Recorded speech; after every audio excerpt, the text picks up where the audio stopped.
그럼 이쯤에서 이제 호국보훈의 기운을 물려받아서 힘차게 오늘 또 시동을 부릉부릉 걸어볼까요? 네. 네, 좋습니다. 자, 다음 지식성장 프로젝트 자신감 뿜뿜! 우후! 네, 오늘도 변함없이 첫 순서는 지식성장 프로젝트 자신감 뿜뿜입니다.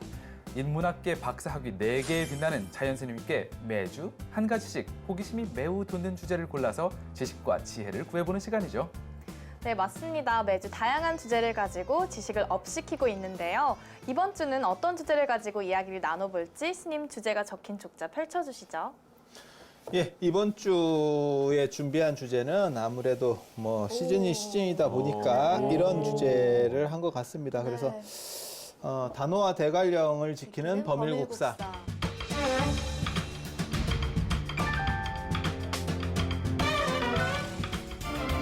단호제라고 들어보셨어요? 들어봤죠? 들어봤죠? 네. 네. 단호는 단호절도 들어봤는데 들어봤어요. 단호제는 단호제는 제가 알기로는 UNESCO Intangible Cultural Heritage. 오, 영어 너무 잘했어요. 이 유네스코 무형문화재로 등록이 되어 있다고 알고 있는데요. 900%입니다. 근데 이 매년 단오는 5월 5일이잖아요. 그런데 이 단오의 여러 가지 이름들을 아시나요? 다른 이름들이 있나요? 맞아요. 어린이날 예리나 씨. 아니에요? 네, 음력 5월 5일. 아, 음력 네, 음력 5월 5일인데 제가 좀 알려드릴게요. 수린날도 있고요. 천중절, 또 중오절, 단양 이렇게 다양한 이름을 가지고 있는데요. 또 단오가 우리 민족의 4대 명절로도 알려져 있잖아요. 맞아요, 네. 네, 그리고 특히 이날은 단오가 1년 중 가장 양기가 왕성한 날이라고 합니다. 네. 또 그 이유도 궁금하고요. 또 아까 단오 옆에 범일국사가 있었잖아요. 네. 어떤 이야기가 담겨 있는지 정말 궁금합니다. 스님 오늘도 재밌게 얘기 아니, 들려주세요. 방금 네. 그 말씀하신 내용이 네. 그러니까 단오, 수린날, 뭐 천중절, 중오절, 단양 이렇게 네. 하는 건데 다 똑같은 사실은 표현이에요. 똑같은 똑같은 얘기인데 뜻인데 말을 단어만 약간씩만 다르게 하는 거거든요. 오. 그래서 요걸 5개를 이렇게 적어주시면 수린날이라고 하는 거는 우두머리라고 정수리 하는 할 때 그 거예요. 수리인가요? 예. 아. 그래서 최고라고 하는 거고요. 왜냐하면 중앙에 있기 때문에라는 거예요. 그러니까 중앙. 1년 이렇게. 중에 예, 가운데. 가운데라고 하는 게 이제 6월 6일도 될 수 있는데요. 옛날에 그러게요. 양을 쓰니까 양수를 양. 쓰고 아, 10이 6이라서 넘어- 짝수라서 예, 피했다. 홀수를. 그래서 제가 전에 예전에 그런 얘기 잠깐 해드렸었는데 모든 명절은 홀수가 겹치는 게 명절이다. 그래서 1월 1일, 3월 3일, 5월 5일, 7월 7일, 9월 9일 이렇게. 스님의 저서에는 땡땡절이라고 표현하시죠? 땡명절. 땡명절. 네, 땡명절. 그럼 다른- 11월 네. 11일은 아닌 거죠? 10이 넘어가면 그러니까 9까지가 완전 그다음에 10이 되면 끝이라고 보기 때문에 거기서부터 다시 도는 거예요. 10일은 저희가 알고 있는 막대 과자 데이죠? 네. 그렇지. 네. 그래서 유머 코드가 상당하시네요.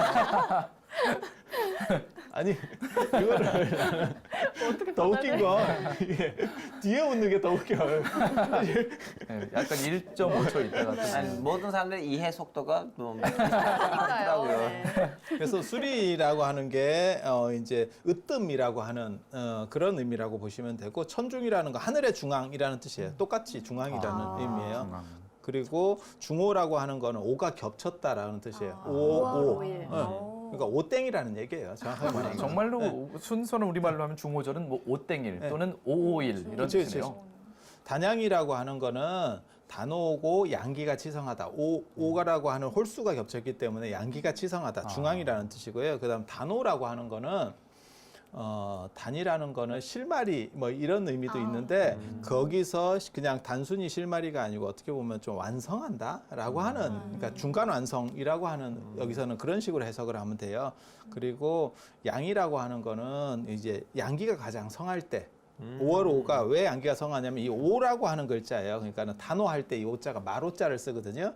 그러니까 네. 좌오축선 좌오선 이러면 자는 북이고 오는 남이거든요. 네. 그래서 남이 양기가 가장 성한 남향이라는 뜻이에요. 정확하게 말하면 남향이라는 뜻이에요. 그래서 남쪽을 보고 있기 때문에 가장 길한 그 다음에 양기가 성하고 밝은 이라는 의미예요. 그래서 양의 기운이 확실해지는 그게 단오라고 하는 뜻이고 그걸 또 다른 말로 단양이라고 하는 거예요. 네. 그러니까 다 같은 말이에요. 그래서 전에 제가 그런 거 설명해 드릴 때 그런 얘기 했었는데 가보 할 때 그 오도 이 내나 단오 할 때 그 오하고 같은 예. 그러니까 으뜸 최고라는 뜻이다. 네. 라는 얘기를 했었어요. 아마 기억은 잘 안 나실 거예요. 왜냐면 황사용 백서 사건도 이게 지금 교과서에 나오는 것도 기억이 안 이분들이 나는데 가보 개혁도 모를 거예요.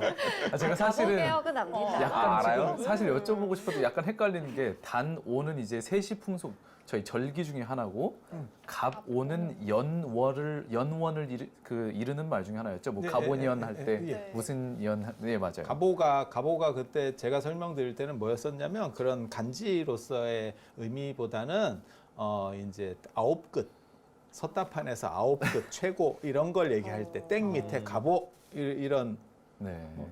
제가 섣달을 안 해서요, 스님.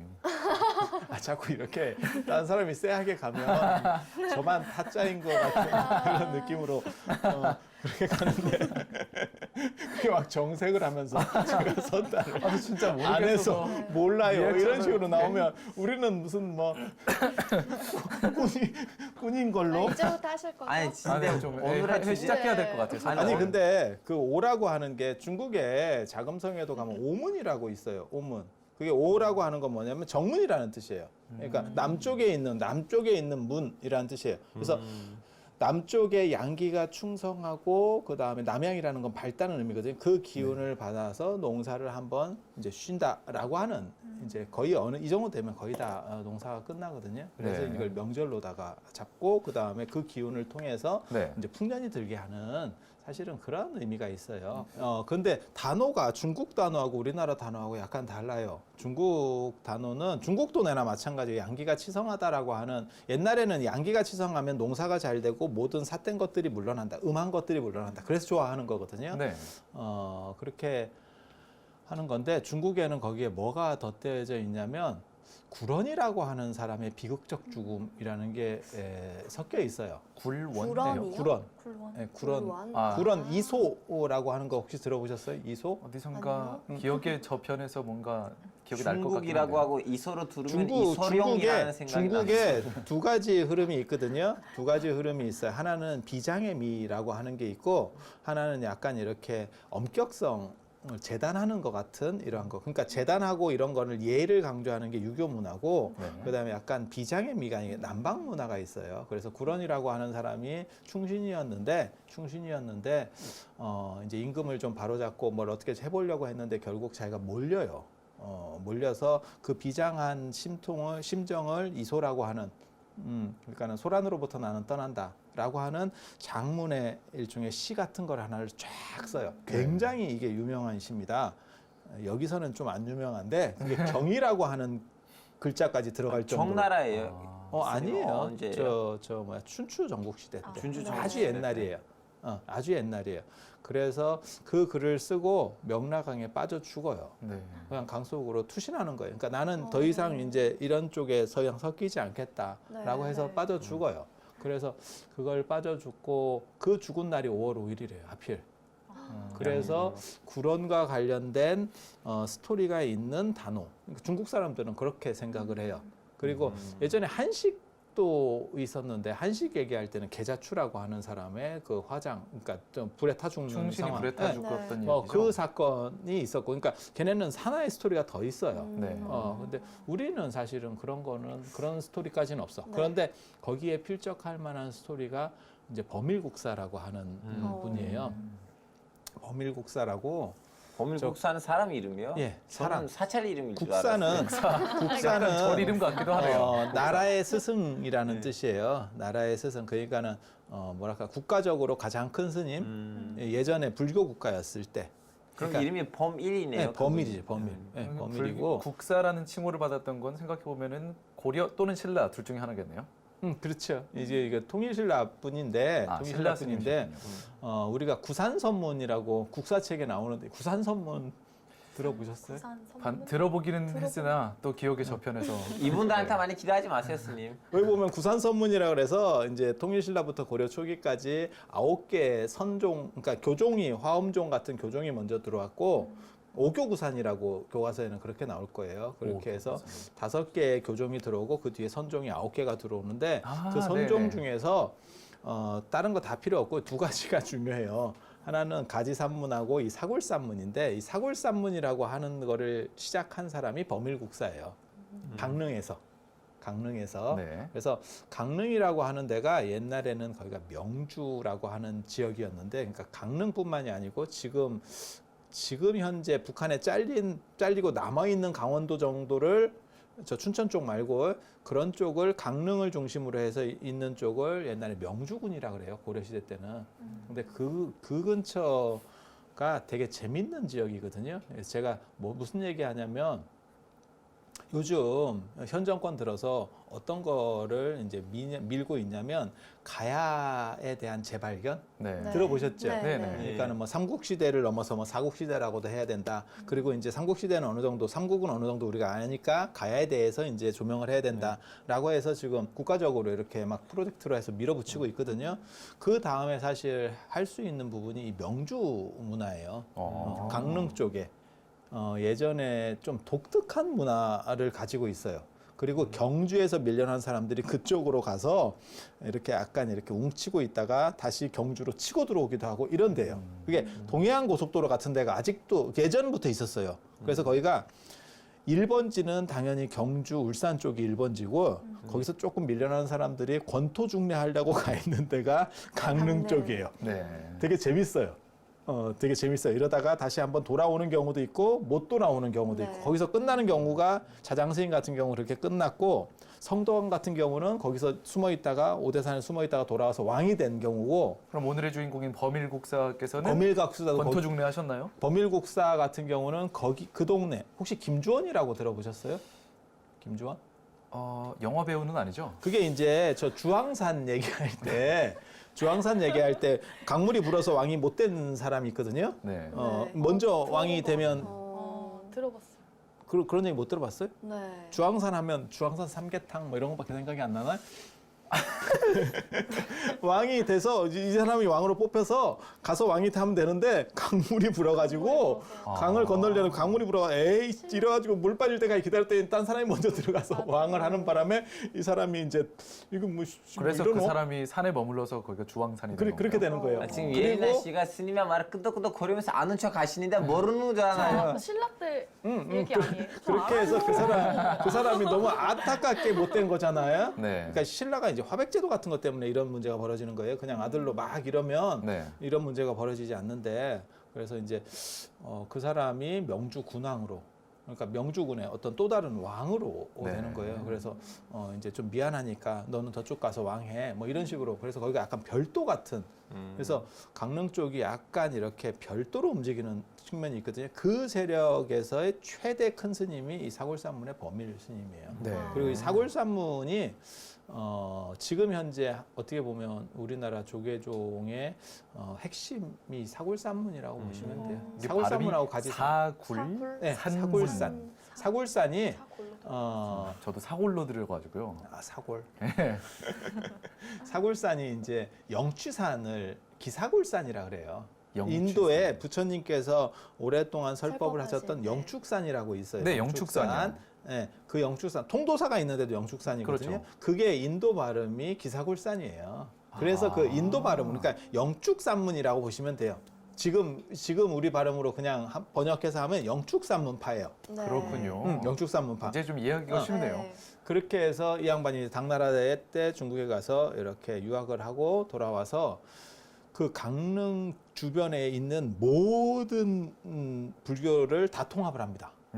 그리고 이 사골산문의 유명한 사람이 나중에 이제 이쪽 계열에서 유명세를 떨치는 분이 누구냐면 보조국사 진울구 스님 같은 경우 이쪽이에요. 진울 스님이 사골산문파예요. 네. 그리고 송광사 뭐 이런 데가 다 사골산문파라고 보시면 돼요. 그리고 이 범일국사가 얼마나 강력하냐면 지금은 사실 이제 저 낙산사가 그렇게 세지 않지만 예전에는 거기가 굉장히 강력했습니다. 근데 낙산사도 사골산문 밑으로 들어가게 되고 오대산도 굉장히 셌거든요. 오대산 네. 얼정사에 있는 쪽도 문수보도량으로 해서 굉장히 셌는데 거기도 사골산문 영역으로 다 들어가요. 이제 다 흡수되는 거예요. 워낙 강력한 사람이 하나 나타나니까 영웅이 하나 나타나니까 그 근처가 막 다 재패되는 거예요. 그런 식으로 막 다른 산문들, 다른 절을 재패할 때는 어떤 식으로 재패를 하게 되는 거죠? 뭐 법문 같은 걸 해서 이렇게 대결을 뭐, 하나요? 네, 뭐 어떻게 잣나무가 희다 이렇게 한마디 하시면은 다 오 이런 식으로 다 아니 흡수되는 그런 건 건가요? 아니고요. 지금 요즘 뭐 생각하시면 되냐면 학원 생각하시면 돼요. 학원에 뭐 유명 강사가 한 명 떴다 그러면 쫙 땡겨가는 거죠. 네. 그리고 그쪽에서 이제 사람들이 그쪽으로 싹 빠지니까 이쪽들은 힘이 약해지고 결국 이쪽 중에서 누가 있냐면 우리도 저 사람하고 비슷한 뭔가가 있어 이렇게 얘기하는 사람들이 나타나기 시작해요. 네. 그렇게 하면서 흡수되는 거예요. 사람들이 이동하는 거군요. 네, 네. 그렇게 되는 거죠. 그래서 제자들이 이제 나중에는 법밀국사 제자들이 나중에 이런 데도 다 이제 주지들이 들어올 네. 정도로 이렇게 네. 강력해지는 게 법밀국사인데 그래서 법밀국사가 굉장히 저 명주 불교권에서는 굉장히 중요하고 개인적으로는 제가 사실 그런 것도 했었어요. 2018 동계올림픽 할 때 저 굴산사가 아마 우리나라 절 중에서 가장 큰 절 중에 하나일 거예요. 복원하면. 굴산사라는 네. 절이요? 사골산문이 있기 때문에 거기를 굴산사라 그래요. 그러니까는 굴산사지가 지금도 남아 있거든요. 엄청납니다. 범일국사가 이제 나중에 불교가 몰락하면서 불교가 이제 무너져 내리면서 네. 거기가 지금은 다 터밖에 없습니다. 자, 터밖에 없고 엄청나게 큰 터가 있어요. 야, 저게 절이 어디까지 해야 절이냐 싶을 정도로. 그러니까 황룡사나 이런 데보다 훨씬 큽니다. 그런데 이 양반이 너무너무 대단했다는 그 전설이 그 근처를 통해서 계속 내려오면서 무슨 일이 벌어지냐면 대관령 산신으로 추대를 추앙을 받게 되는 건가요? 수호신으로요? 그렇죠, 그렇죠. 오. 대관령 어떤- 산신을 이 범일국사가 해요. 네. 그러니까 민중들이 네. 계속 이게 그러니까 뭐하고 똑같은 거냐면 사명당이 포로를 송환해 오고 그 다음에 승병으로서 어떤 굉장한 위력을 떨치게 되니까 거기에 막 신화적인 이야기들이 막 붙게 되는 거거든요. 그래서 일본에 뭐 포로 송환하러 갔을 때 무슨 뭐 쇠로 된 방에다가 불을 지펴서 사람을 죽이려고 하니까 사명대사가 얼음 빙자를 하나 딱 벽에다 써서 붙여놓고 네. 그때 막 고드름이 얼었다 막 이런 식으로 네네. 계속 네네. 이야기들이 전파되듯이 이 스님도 너무 대단하기 때문에 이 스님에 대한 전설들이 이 근처에서 계속 내려가고 있었던 거예요. 네. 그런데 이 지역에 이제 관동 관서라고 할 때 이게 대관령을 중심으로 놓거든요. 그래서 이 대관령이라고 하는 게 이 동네 사람한테는 굉장히 큰 겁니다. 네. 그리고 지금도 커요. 왜냐하면 지금은 뭐 터널로도 지나가고 하지만 사람이 안 지나가도 이 대관령 이쪽 저쪽이 기후가 달라요. 사실은. 네. 차를 타고 가봐도 수령도에서. 네. 네. 그래서 똑같은 위도에 있어도 강릉 같이 되면 굉장히 따뜻합니다. 따뜻한. 그래서 네. 강릉에서 커피도 뭐 재배가 된다는 등 뭐 할 정도 얘기가 나오고 차 얘기도 나올 정도가 지금은 그렇게 된 거예요. 더 따뜻해져서. 네. 그리고 이쪽에는 뭐 폭설이 오면 이쪽에는 뭐 눈도 안 오고 막 이렇게 같이 옆에 인접해 있어도 실제로 그래요. 지금도. 네. 그래서 이 대관령이라는 게 굉장히 중요하니까 거기에다가 플러스 대관령 숭배가 그 동네에 있었던 거죠. 네. 그게 이어른하고 겹치면서 이게 대관령 산신이 되는 거예요. 돌아가시고 이렇게 그렇죠. 된 건가요? 근데 이어른이 또 겸직을 또 하거든요. 뭘 또 겸직하시죠? 단오제 주신이에요.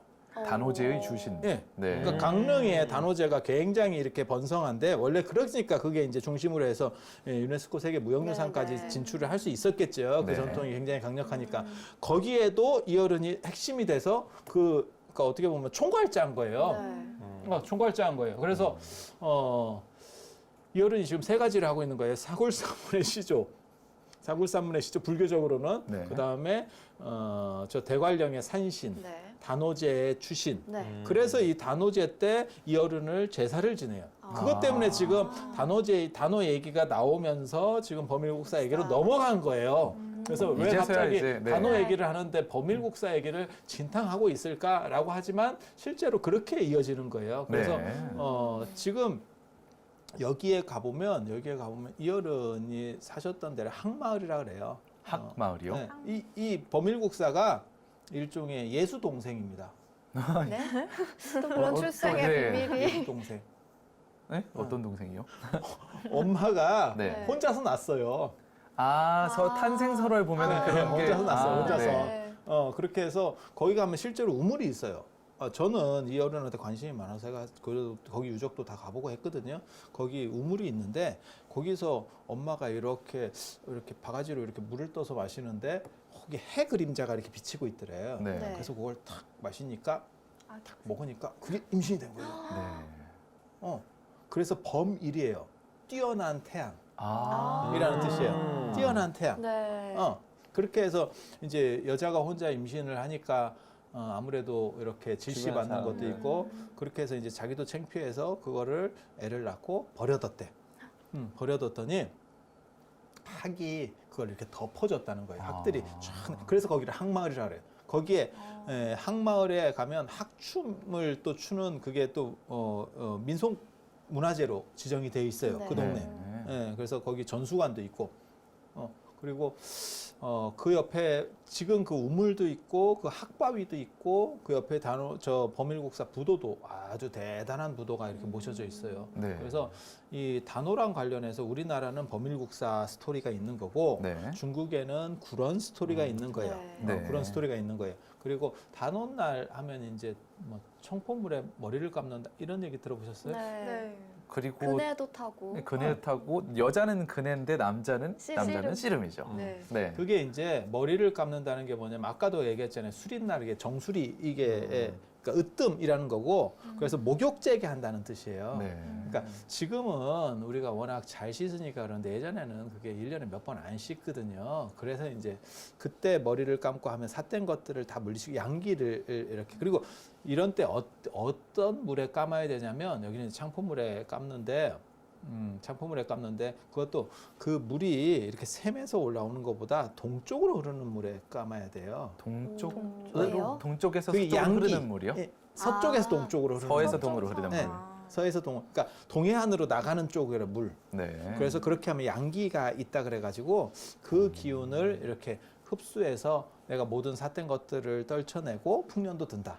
네. 그러니까 질병도 없다라고 네. 하는 그런 게 있는 거고 그 다음에 여자들은 이제 그네를 이렇게 타는. 네. 네. 그래서 그 신윤복 그림 그 유명한 게 있어요. 단오 풍속 네, 네. 그러면 이제 거기- 단오풍정이라는 그림이 네, 있었는데요. 이제 그네 타고 있고 그다음에 이제 누구는 옆에서 이제 머리 감고 머리 있고 네. 또 이제 스님 둘이서 이렇게 그 훔쳐보는 장면이 바위 뒤에서 훔쳐보는 장면이 되게 네. 재밌더라고요. 네. 아 재밌긴 하지만 저는 별로 마음에 안 들었어요 이 그림이. 왜요? 아 저는 불교 신자였으면 진짜 항의를 했었을 거예요. 이런 그림 스님. 그냥 앞에다가 시비도 버리고. 아니 스님을 근데 약간- 그게 너무 재밌잖아요. 이렇게 뭐 전체 그 당시의 풍속이 어떻게 보면 다 나온 건데 치마를 입고 그네 탄다는 게 그렇게 일반적인 건 아니에요. 그리고 그게 그네를 조그맣게 타면 모르지만 여자들이 그네를 이렇게 높게 띄워서 타라는 게 조선시대에는 상당히 이례적인 거예요. 아까 뭐 씨름한다 이런 얘기는 사실은 그냥 하는 거예요. 시험이요? 그거는 아 민속- 여자들이 하니까. 그러니까 여자 거는 약간 특이한 거고 네. 이거는 민속적인 어떻게 보면 민속놀이 그냥 명절이니까 네. 그냥 같이 가는 차원에서 남자들은 씨름을 하는 거고 네. 이렇게 연결된다고 좀 생각을 싫어하는 거 하시면 돼요. 뭐냐면 놀러 왔는데 야 씨름하자. 아 왜? 아, 씨름하자. 아, 여자들 앞에서 너한테 맡기가 싫은데. 제가 보기에는 충분히 축제 날이고 다들 막 막걸리 마시고 막 네. 하고 있는데 왜 한 판 해볼까 그러다가 씨름으로 시작을 하는 거죠. 그리고 어필도 되잖아요. 네. 이긴다면. 아 저는 이 아시아 사람들은 그런 예를 들면 터키에서도 집에 손님 오잖아요. 네. 손님 오면 아기도 데리고 오죠. 그럼 아버지가 야 얘들 둘이 씨름해봐. 아 아빠 왜 갑자기? 터키도 씨름이 이쪽으로 보니까 예. 네, 민속, 있어요. 네, 약간 삿바처럼 두르고 하는 씨름을 본 적이 있어요. 전 세계적으로 씨름은 다 있습니다. 전 세계적으로 거의 다 있고요. 그게 네. 씨름이라고 하는 게 어디서 시작되는 거냐면 고대로 올라가면 전차전을 하거든요. 전쟁에서 그러니까 배너라든지 글래디에이터 생각하시면 돼요. 그런 네. 식의 전차전을 한다고요. 그런 전차전을 했을 때 위에서는 뭘로 하냐면 활로. 활로 대부분 쏴요. 그래서 무기가 칼이 발전하지 않아 있어요. 네. 그렇다 보니까 그 이제 전차를 타고 게다가 이게 스프링이 있는 상황이 아니기 때문에 스프링 없는 상황에서 그냥 말이 끄는 전차 2발짜리 전차를 질주를 시키면 코너 같은 거 돌면 돌아 이게 뒤집어져요. 뒤집어질 수 안 있죠. 그러면 바위 같은 게 있고 이러면 바퀴가 이게 부서진다고요. 부서지거나. 네. 그렇게 해서 떨어지면 그 떨어진 사람들끼리 할 수 있는 게 씨름 같은 거밖에 없어요. 네. 그러니까 그게 전쟁 양상이라고 보시면 돼요. 그러니까 지금은 당연히 칼을 들고 칼을 빼서 뭘 어떻게 해야 되는 거 아니야? 라고 생각하지만 그 당시 전쟁 방식이 그게 아니었던 거예요. 그래서 맨손 경기를 하게 되고 그렇게 해서 이제 누르는 거죠. 그래서 네. 씨름의 또 다른 게 유도라고 보시면 돼요. 스모, 유도 다 같은 계열이라고 보시면 돼요. 그래서 중심을 상대를 무너뜨리고 그 위에 올라가는 불교적으로 사실 단호랑 관련해서 뭐가 특별한 것이 있느냐? 사실 없어요. 그 해인사에 소금 묻기를 한다고 하던데요. 아, 소금 묻는 걸? 네. 맞네. 그런 게 있네. 소금을 그건- 왜 묻을까요? 간략하게 설명을 좀 네. 해주시면. 해인사만 묻지는 않을 거예요. 아마 소금단지 올리고 이런 것들이 통도사나 이런 데도 있을 건데요. 네. 예, 그러니까는 내용은 똑같아요. 내용은 뭐가 똑같냐면 아까 여자들을 그네 태운다라고 하는 거 똑같아요. 양기가 치성하니까 양기가 치성하면 너무 오바되면 그게 불이 날 수도 있다는 거예요. 아, 불이요. 그래서 음기를 가지고 그네를 태워서 누르는 게 네. 이 그네 타기라면 소금이라고 하는 거는 어떻게 보면 바다의 결정이잖아요. 네. 물의 정수. 아. 옛날 사람은 그렇게 생각하는 네. 거예요. 네. 그래서 불이 많이 나는 절에서는 예전에 목조 건물이 있는 데는 전부 불 나는 게 제일 두려운 거예요. 그렇죠. 특히 불이 많이 나는 절들이 있는데 그 절에 가보면 그 앞쪽이나 옆쪽에 뭐가 있냐면 화산이 있어요. 화산이 폭발하는 화산이 아니고 불 모양의 산. 아, 산의 봉우리 모양이. 그 산 기운 때문에 불이 더 잘 난다는 속설이 있어요. 네. 네네. 그러다 보니까 어떤 일을 벌이냐면 중요한 건물에다가는 소금 단지 같은 거를 올려놓고 안 그러면 땅에다가 그런 화산의 정수리에 해당하는 데다가 소금 단지를 묻어요. 아. 그러니까 이게 어떻게 보면 소화기 빛이 아. 요즘으로 네. 말하면 하론가스에 해당하는 거예요. 하론가스. 하론가스 아시네? 아, 네. 하론가스 알 정도면 뭐가 있는데. 헤일런 가스. 어머. 어쨌든 화재 예방으로 하는 차원이군요. 예, 그런 거예요. 그래서 아. 그거를 전각에 내 귀퉁이 위에다가 놔서 비치하는 경우도 있고 밑에다가 묻는 경우도 있고 그 다음에 불기운이 가장 그 동네에서 강력하다고 생각하는 데다가 계속 이렇게 묻어가지고 도저히 이것들이 못 움직이게 한다라고 네. 하는 그런 거예요. 스님, 그럼 단오제에 대해서 좀 정리해 주실 만한 뭔가가 있을까요? 예, 단오라고 하는 거는 일년의 중앙으로 양의 기운이 가장 치성해서 그걸 통해서 풍년과 그 다음에 벽사 모든 음적인 삿된 것들을 물리친다라고 하는 게 있고 중국 단오는 구런이라고 하는 사람과 스토리가 연결되고 한국 단오는 범일국사랑 연결된다. 그리고 양기가 너무 치성해서 혹시 잘못 발생될 수 있는 이렇게 오버하거나 안 그러면 불이 나거나 하는 그러한 예방 차원에서 근해 그 다음에 소금이 존재한다. 이렇게 딱 하면 되겠습니다.